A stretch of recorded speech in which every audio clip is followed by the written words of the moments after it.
said £10,000 and she wanted £90,000, flipping miles apart. 30 domestic cleaning clients and thought it was worth 6 figures. Brokers are so stupid. But when she said that, I was so confused. How could we be so different on our prices? People are crazy.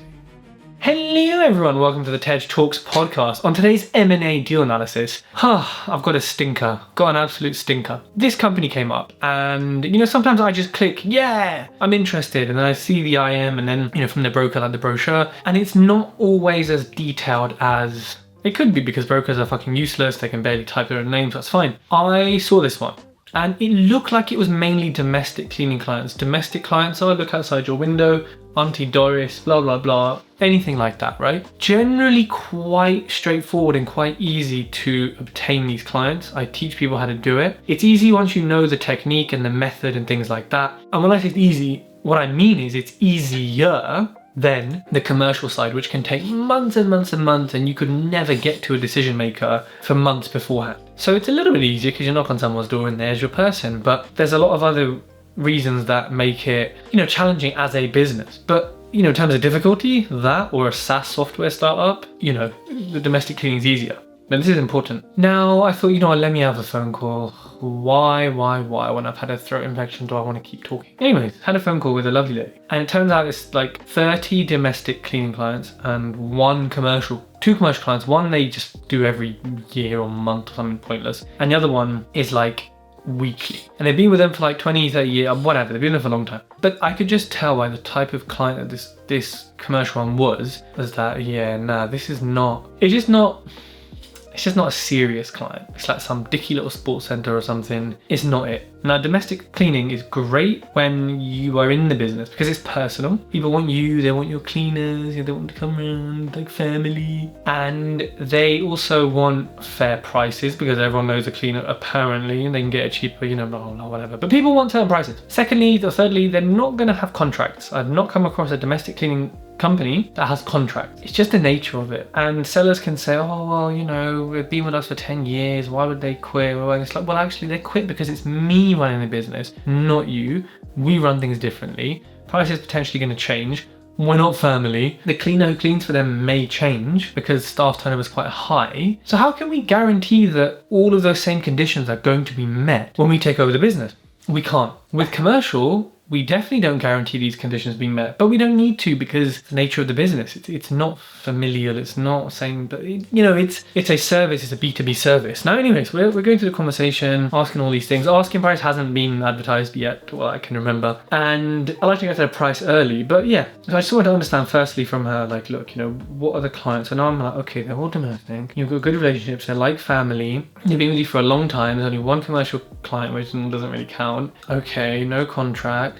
Okay, your margins were decent. Like there was a good difference between what she was paying cleaners and what she was charging clients. So that was good, in the sense that, okay, there is margin here. There is fat on the bone. I like, decent margins to be fair. And she said every year it goes up without fail. Some people leave, they always come back. Oh, I said, okay, cool, no, good. However, there is way too much risk in a business like this. Client has no issue with leaving straight away with no notice. But these cleaners who are on 0-hour contracts, but they're not going to be because they've had regular hours, I'm going to then owe them some hours. I'm going to then owe them redundancy. And I've experienced this in a domestic cleaning business before, and it doesn't make sense. Not having a contract here, but then you have such a strong contract with your staff because of the UK law that you're fucked. You can say it's a 0-hour contract, but at the end of the day, if there's been consistent hours over consistent time, which often there is, so it's kind of a bit of like chicken and egg and everything. Things don't align when you're buying a domestic cleaning business. For me, if I was just starting out and it was super local and it was at the right price, I would certainly consider a domestic cleaning business for sure. For me right now, we're turning over $1 million, and this company was turning over 80k all in. Am I really going to go through this headache again? Because I've done it before with a domestic cleaning business that went wrong. No, I'm not. So I'm talking to you from experience, by the way, of this particular sector. And her turnover had been decreasing, so it was like 100 before, it went down. Okay, VAT threshold, cool. Just she just wanted to make enough to feed a family. I was like, cool, fine, no worries. And she really didn't make that much. Some of her cleaners probably made more. I'll be honest with you. Some people shouldn't own a business, just work for someone else. Anyways, businesses like that, right?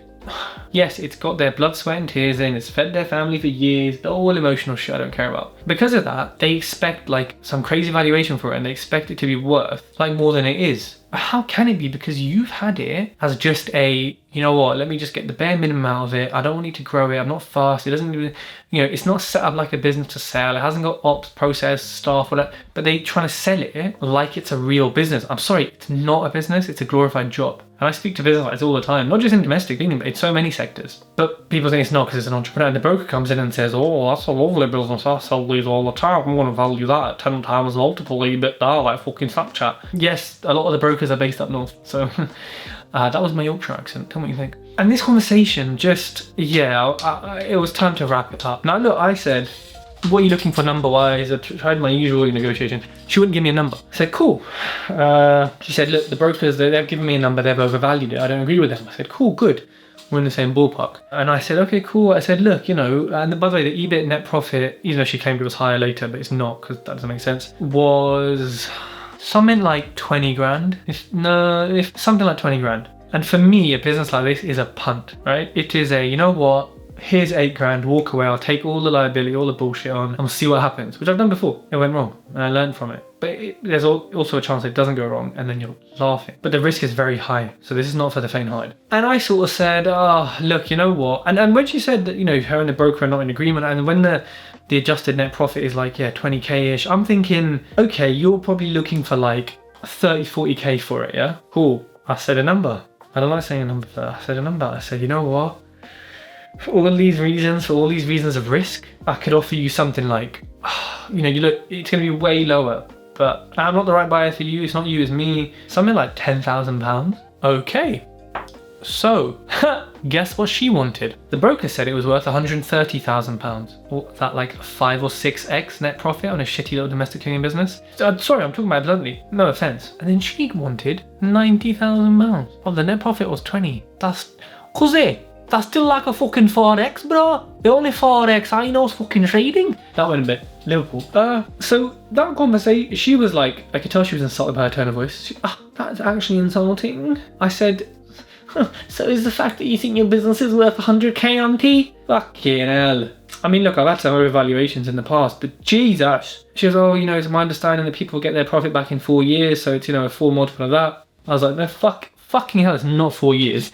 And secondly, if the clients stay, but you have no contract, you got it's got great potential. I just haven't, I've done word of mouth. Oh, I hear this shit all the time. My ass has potential. Fuck off, So what? You can't buy a business on potential. This 99% used Body Shop Mango hand cream has the potential to change the world. Is it going to? No, it's fucking not. And so these are the kind of conversations that you have in M&A. And I've had quite a lot of people booking calls in to discuss my upcoming mastermind.